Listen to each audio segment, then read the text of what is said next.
Hello everyone, आज का हमारा टॉपिक है वचन। वचन किसे कहते हैं? तो चलिए देखते हैं कि वचन किसे कहते हैं। आज का हमारा टॉपिक है वचन। वचन का शाब्दिक अर्थ होता है कहना या बताना। वचन का शाब्दिक अर्थ होता है कहना या बताना।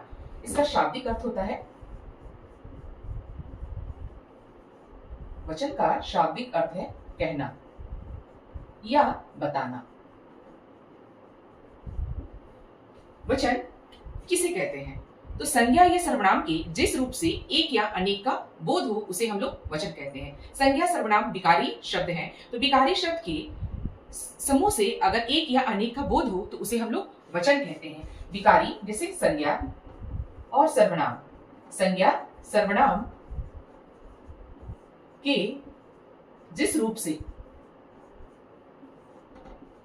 एक या अनेक का बोध हो, एक या अनेक का बोध हो तो उसको ही हम लोग वचन कहते हैं। वचन का शाब्दिक अर्थ होता है कहना या बताना, और संज्ञा या सर्वनाम के जिस रूप से एक या अनेक का बोध हो उसे हम लोग कहते हैं वचन। अब हम लोग देखते हैं कि वचन कितने प्रकार के होते हैं। वचन प्रायः हिंदी में दो प्रकार के होते हैं। हिंदी में वचन दो प्रकार के होते हैं, एक वचन और बहुवचन। हिंदी में वचन दो प्रकार के होते हैं, संस्कृत में वचन तीन प्रकार के होते हैं और अंग्रेजी में वचन चार प्रकार के होते हैं। लेकिन हम लोग चूंकि हिंदी ग्रामर पढ़ रहे हैं तो आज हम लोग पढ़ेंगे कि हिंदी में दो ही वचन होते हैं, एक वचन और बहुवचन। अब हम लोग देखते हैं कि एक वचन किसे कहते हैं। तो संज्ञा या सर्वनाम, संज्ञा या सर्वनाम या फिर आप विकारी शब्द कह लीजिए। संज्ञा या सर्वनाम के जिस रूप से इकाई का बोध हो तो उसे हम लोग एक वचन कहते हैं, जैसे लड़का, कुर्सी, लड़की। संज्ञा या सर्वनाम के जिस रूप से इकाई का बोध हो उसे हम लोग एक वचन कहते हैं, जैसे लड़का, लड़की, कुर्सी। अब हम लोग देखते हैं बहुवचन, तो यहां भी वही होगा। संज्ञा या सर्वनाम, संज्ञा या सर्वनाम या फिर विकारी शब्द कह लीजिए, उससे एक या अनेक वस्तुओं का बोध हो तो उसे हम लोग बहुवचन कहते हैं, जैसे लड़कियां, गाड़ियां, कुर्सियां। तो वचन के दो प्रकार होते हैं, एक वचन और बहुवचन। एक वचन वो वचन है जहां संज्ञा सर्वनाम की जिस रूप से इकाई का बोध हो उसे हम लोग एक वचन कहते हैं, जैसे लड़का, कुर्सी, लड़की। बहुवचन वो शब्द है जहां संज्ञा सर्वनाम के जिस रूप से एक से अधिक का बोध हो उसे हम लोग बहुवचन कहते हैं, जैसे लड़कियां, गाड़ियां, कुर्सियां। ये हमारे बहुवचन के एग्जाम्पल हैं। अब हम लोग देखते हैं कि कुछ चीजें ऐसी हैं जो सदैव ही एक वचन की होती हैं और कुछ चीजें ऐसी हैं जो हमेशा बहुवचन की होती हैं। वचन में देखा गया है कि कुछ चीजें सदैव एक वचन की होती हैं और कुछ चीजें सदैव बहुवचन की होती हैं। तो सबसे पहले हम लोग देखते हैं कि एक वचन की वो कौन कौन सी चीजें हैं जो सदैव एक ही वचन में रहती हैं। तो एक वचन में हम लोग देखते हैं कि हमेशा सोना, सामग्री, सम्मान, जनता, जो ये शब्द है ये सदैव एक वचन में होता है। सोना, सोना चाहे कितना सा भी हो तो उसको हम लोग सोना ही कहेंगे, सोने नहीं कहेंगे। सामग्री, बहुत सारी सामग्रियां। सम्मान, जो एक आदमी आए तो उनको भी हम लोग आपको सम्मान देंगे, या फिर बहुत सारे आदमी आए उनको भी हम लोग सम्मान ही बोलेंगे। उसी प्रकार ये सब शब्द हैं जो सदैव एक वचन की ही होते हैं। अब कुछ ऐसे शब्द देखते हैं जो सदैव बहुवचन के होते हैं, जैसे बाल, आंसू,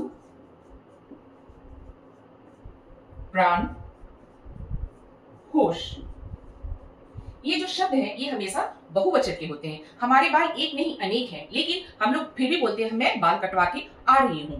आंसू, आंसू दोनों आंखों से गिरते हैं, लेकिन हम लोग यही बोलते हैं कि आंख से आंसू निकल रहे हैं या बह रहे हैं। प्राण, मेरे प्राण छटपटा रहे हैं, मेरे प्राणे नहीं छटपटा रहे हैं। जितने भी आदमी एक हो या अनेक हो, सब कोई के यहाँ यही भाषा का इस्तेमाल होगा कि इनके प्राण निकल चुके, इनके प्राण छटपटा रहे हैं, मेरे होश उड़ गए, मेरे होशो नहीं उड़ गए। तो यहाँ प्रयोग होगा। जो ये शब्द है ये हमेशा सदैव बहुवचन में होते हैं, ये शब्द हमेशा एक वचन में होते हैं। कुछ ऐसे शब्द होते हैं आदरणीय शब्द जिसका प्रयोग हम लोग हमेशा बहुवचन, आदरणीय व्यक्तियों के लिए हम लोग बहुवचन का इस्तेमाल करते हैं। जैसे पिताजी आ रहे हैं, तुलसीदास श्रेष्ठ कवि हैं, आप क्या चाहते हैं? तो आदरणीय लोगों के लिए बहुवचन का इस्तेमाल किया जाता है। आदरणीयों के लिए किस चीज का इस्तेमाल करते हैं हम लोग? बहुवचन का।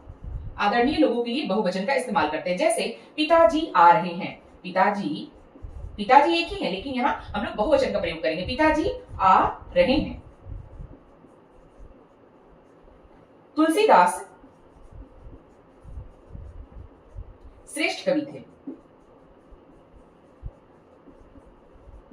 आप क्या चाहते हैं? आप क्या चाहते हैं? आदरवचन का इस्तेमाल करते हैं। जैसे पिताजी आ रहे हैं, तुलसीदास श्रेष्ठ कवि थे, आप क्या चाहते हैं? अब हम लोग वचन का परिवर्तन करते हैं। वचन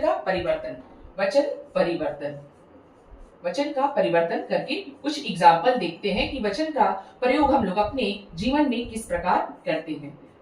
आकारांत,